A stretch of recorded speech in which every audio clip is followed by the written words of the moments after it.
Hello, everybody. Scott Golden here with the MACW Mid Atlantic Championship Wrestling Review Series for the 12th of June, 1982. We got a bunch of these up. We got almost 2,000 audios in general up. Old school, new school, little points in between. Eventually, want to have 10x this, 20x this up. But anyway, got to start somewhere. Anyhow, Morocco and Jerry Briscoe go head to head. Morocco basically calls Briscoe a punk and says that he should be the Mid Atlantic Championship Wrestling Heavyweight Champion. Kind of a an open challenge there. Siebert and his adversary going to go at it here, but Slaughter also wants another match with Wahoo McDaniel. Wants to be back on top of things, and Siebert and his adversary going at it as mentioned before. That turns into a match between, let's see here, Sergeant Slaughter and Steve Siebert. Interesting that Slaughter, who eventually does regain the U.S. Championship because of a forfeiture, I believe it's actually announced the next week here on Mid-Atlantic Television, but Slaughter, kind of rolling around, shoving off Siebert. Siebert kind of I won't say a wasted guy, but a guy who has a nice enough look, but a little small for his time, and just they never really fully saw anything in him. Siebert does drive Slaughter back to the back, into the corner a little bit. Slaughter comes out, rolls through arm bars, arm locks, and the like basic stuff. Eventually, the Cobra Twist gets, or the Cobra Clutch gets Slaughter a victory, and we move forward into the next in series of matches. Don Morocco actually does go in with the champion Jerry Briscoe. And this is probably one of the better matches for Morocco at the time, at least on television. Obviously, he's going to have good matches at house shows, but worth going out of your way to see this if you haven't before, just in the basis of Morocco really healing it up, saying he needs to tie his shoe before he can get in the ring. Throughout, Briscoe managing to hold on to the arm, go after the arm of his adversary here, and trying to crank up on the man pretty simply, pretty aggressively, but at the same time, not overdoing it, working the arm for the next several minutes in a basic round there, ultimately managing to get a key lock along the way. There was an attempted figure four by, and actually a lock on of a figure four by Briscoe. Of course, his brother had a figure four on his adversary in Piper some weeks ago, but again, kind of a rollover and brawling as Piper runs in and attacks and busts open Jack Briscoe. So again, kind of continuing the feud there.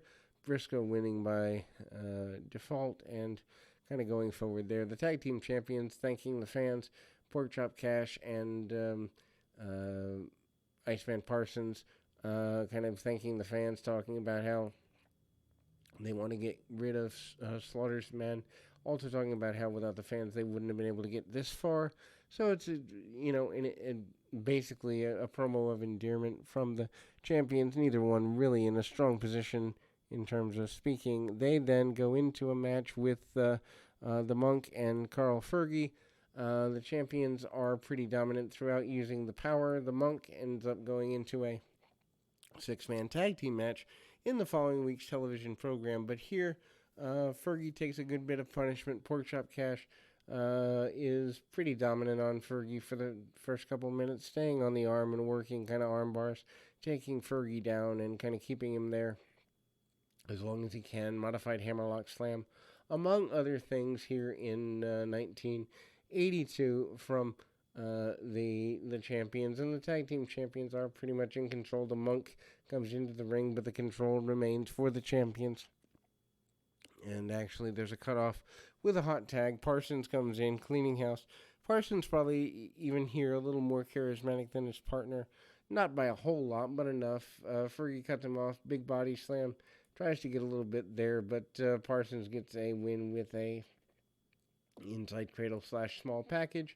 Paul Jones talks about the interference from guys like Piper and that. And rematches are wanted by Briscoe with both Piper and Morocco in post-match promo. Then we go to another in the series of matches. We move to Paul Jones and Ken Timms. Jones, known more for being a guy in the area who goes right after it, does go after a quick pinfall. Arm bars, arm lock, and the like, hook up. Timms, though, manages to wrestle around with Jones, which gives him a little bit of credibility for the time period in Standard. Timms might be a little thin, but he manages to go toe-to-toe and blow for blow with his adversary here. Obviously, Jones getting the victory. There's tag team talk with Kaniski and Mike Rotundo coming up. They want opportunities at various teams, including the tag team championships if it's given to them, although they don't really hint at it because the champions are baby faces at the time. We then go to the next in the series of matches with about 10 minutes left in the program. The Ninja, who returns, having caused problems for Jake Roberts a few weeks before. This time, Ninja going against Kelly Kaniski. Kaniski kind of in and out of the territory a good bit, and Kaniski locks in on his adversary here. And there's also some previous tag match stuff before that match comes about as well. And again, kind of going up and around from previous matches, but the Ninja managing to get in good control here. And then Piper and Morocco managing to get things going in their direction, and Piper and Morocco talking about being pretty determined to be a team. Ninja talking about, or the Monk talking about wanting to go at things going for the future. Ninja is here as well. Ivan Koloff talking about wanting more competition, and there we kind of go forward from there. We close the show with the Ivan Koloff promo. We'll be back with more right after this.